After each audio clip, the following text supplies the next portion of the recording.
Hello everyone, আসসালামু আলাইকুম। মনটা আজকে একদমই ভালো নাই। মনটা আজকে খুবই খারাপ।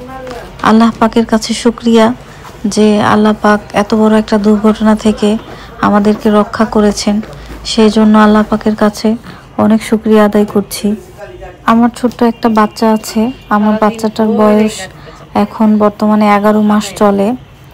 সে এখনো হামাগুড়ি দেয় না, কিন্তু একটু একটু একটু দেওয়ার চেষ্টা করে। সে এখনো হাঁটতে পারছে না। আসলে ও অনেক অসুস্থ থাকে, সেজন্য মনটা খুব বেশি খারাপ থাকে আমার। ঠান্ডা, জ্বর, সর্দি, কাশি এগুলো তো লেগেই থাকে। তার মধ্যে আবার ওর এখন হাম উঠে গেছে আর কি শরীরে। এই জন্য শরীরটা ওর অনেক উইক। তো খাওয়া দাওয়া একদমই ছেড়ে দিছে। আমার ওর চেহারাটা দেখলে আমার আর ভাল লাগে না। আসলে অনেক ঘুমাইতে ওর সমস্যা হয়, কান্নাকাটি করে। এর মধ্যে হচ্ছে গিয়ে কালকে রাতে ওর সাথে যে একটা ঘটনা ঘটছে, তো আমি চাই না কারোর সাথে এরকম ঘটনা ঘটুক। আসলে বাচ্চা মানুষ দুষ্টুমি করবে, বাচ্চা মানুষ একটু একটু দুষ্টুমি করবে, এটাই স্বাভাবিক।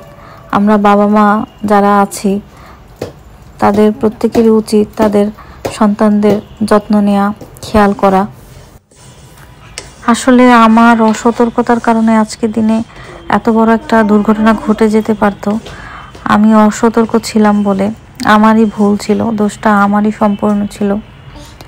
আমার যেই বেডরুম, আমার বেডরুমে আমার খাটের পাশে, মানে আমরা যেখানে শুই বালিশের সাইডে আর কি, আমার হাজবেন্ড একটা মাল্টিপ্লাগ এনে রেখেছেন অনেক আগেই। তো আমরা ওই মাল্টিপ্লাগ দিয়ে মোবাইল চার্জে দিই। তো এটা ও বেডের পাশেই রাখে, কারণ সুবিধা হয় পাশে চার্জে দিয়ে কথা বলতে, বা যাই হোক সুবিধার কারণে সাইডে ও রাখে। তো আমি ওকে অনেক দিন ধরেই বলতেছিলাম যে তুমি এইটা এখান থেকে সরাই ফেলো, এখান থেকে না সরাইলে, কারণ বাবু এখন বড় হইতেছে, ও যখন তখন এখানে হাত দিতে পারে, ঠিক আছে, একটা দুর্ঘটনা ঘটে যেতে পারে। তো এরকম প্রায়ই ওকে আমি বলতেছিলাম, কিন্তু আমার হাজব্যান্ড শুনতেছিল না, শুনেই নাই, ও সরাই নাই। বলতেছে যে ও বড় হোক, দেখা যাবে না, ও বড় হোক, এখন তো হামাগুড়ি দিতে পারে না, ও আর কি ধরবে। তারপরও যাই হোক, আমি অনেক বুঝাইছি, কিন্তু ও বুঝে নাই। গতকাল রাতের ঘটনা, আমার বাচ্চাটাকে আমি বিছানায় বসিয়ে আমি রাতে শোয়ার প্রস্তুতি নিচ্ছিলাম। ব্রাশ করার জন্য ওয়াশরুমে গিয়েছি। ওয়াশরুমের দরজাটা আমি লাগাই নাই, ওয়াশরুমের দরজাটা খোলা রেখে আমি ব্রাশ করতেছিলাম। তো বাবুটাকে আমি বসায়ে আমি ব্রাশ করতেছিলাম। এর মাঝে আমার বাচ্চা একটু একটু মানে হাত এদিক ওদিকে নড়াচড়া তো এমনি করে, হামাগুড়ি দেওয়ার চেষ্টা করে, কিন্তু পুরোপুরি হামাগুড়ি ও দেয় না, কিন্তু এখান থেকে একটু মুভ করতে পারে। তারপরে আমি সাইডে যে আমার মাল্টিপ্লাগ, ওই মাল্টিপ্লাগে আমার হাজব্যান্ড মোবাইলটা চার্জে দিয়ে মানে রাখছিল।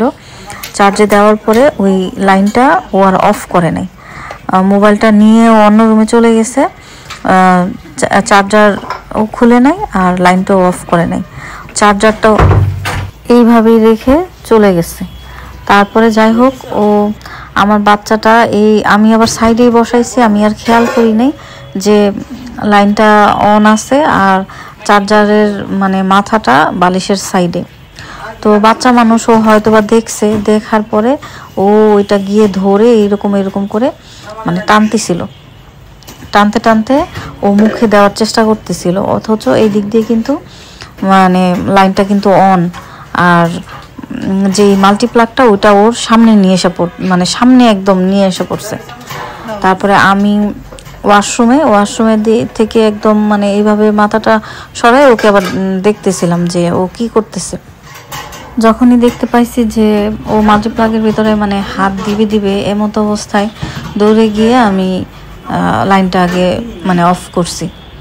এর মাঝে অফ করতে গিয়ে মানে আমি একটু জোরেই দৌড় দিছিলাম, কোনো চিৎকার করি নাই। চিৎকার করলে যদি বাচ্চা ভয় পায়, তো চিৎকার করি নাই, দৌড় দিছি। দৌড়টা মনে হয় একটু বেশি হয়ে গেছিলো। দৌড় দেওয়ার পরে ফলে হচ্ছে গিয়ে আমার হাতটা মচকায় যায়, মানে হাতটা আমি বিছানায় রেখে ওই পাশে গিয়ে আমি আর কি লাইনটা অফ করতে যাই আর কি। তো হাতটার মধ্যে আমার প্রেশার বেশি পড়ে গেছিলো, মচকায় যায়। তো আমার বাম হাতের বড় যে আঙুলটা, ওই আঙুলটা মচকায় যায়। মচকায় যাওয়ার পরে যাই হোক, তারপরেও আমার ওটাতে কোনো আফসোস নাই। আমার বাচ্চাকে আল্লাহ পাক রহম করছে, আমার বাচ্চা ঠিকঠাক আছে। আজকে অনেক বড় দুর্ঘটনা ঘটে যেতে পারতো। যাই হোক, সব কিছুর একটাই কথা, যে যেটাই হোক, দুর্ঘটনা হোক আর যেটাই হোক, হয়তো আমার উপর দিয়ে গেছে, আজকে আমার বাচ্চার উপর দিয়ে যাইতে পারতো। আমার বাচ্চাটাকে আল্লাহ পাক রহম করছে। আজকে কি হতো আমি নিজেও জানি না। যখনই আমি এই কথা চিন্তা করি, আমার চোখে আপনা আপনি জল এসে পড়ে।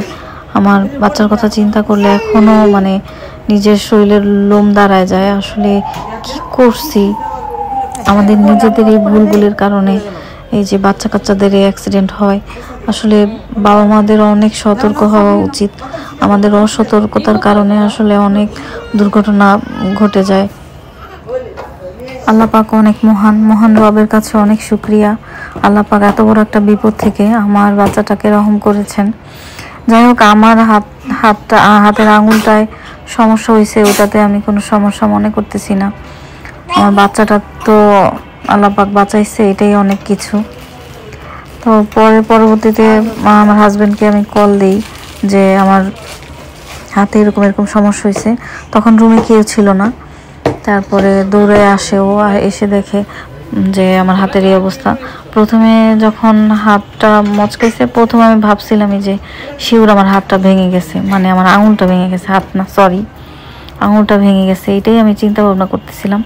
পরে সাথে সাথে আমার হাজব্যান্ড বরফ টরফ এনে মানে দিছে, তারপরে মুখ ডলছে, সারা রাত ঘুমাইতে পারি নাই, প্রচুর পরিমাণে ব্যথা ছিল। তারপরে যাই হোক, বিকেলবেলা পরে ডক্টরের কাছে গেছি। যাওয়ার পরে এখন ওনারা বলল যে না, ঠিক আছে, তেমন কিছু হয় না, তো একদিন ওষুধ খেলে ঠিক হয়ে যাব। তারপরও এইসব চিন্তা এখন আর করি না। আল্লাহ পাকের কাছে শুকরিয়া যে আল্লাহ পাক বাচ্চাটাকে আমার সুস্থ রেখেছেন, ভালো রেখেছেন। সেই জন্য আল্লাহ পাকের কাছে অনেক অনেক শুকরিয়া আদায় করি। আপনারাও যাদের বাচ্চা কাচ্চা আছে, আপনারাও আপনাদের বাচ্চাদের বিশেষ যত্ন রাখবেন, খেয়াল রাখবেন। আল্লাহ হাফেজ, ভালো থাকবেন।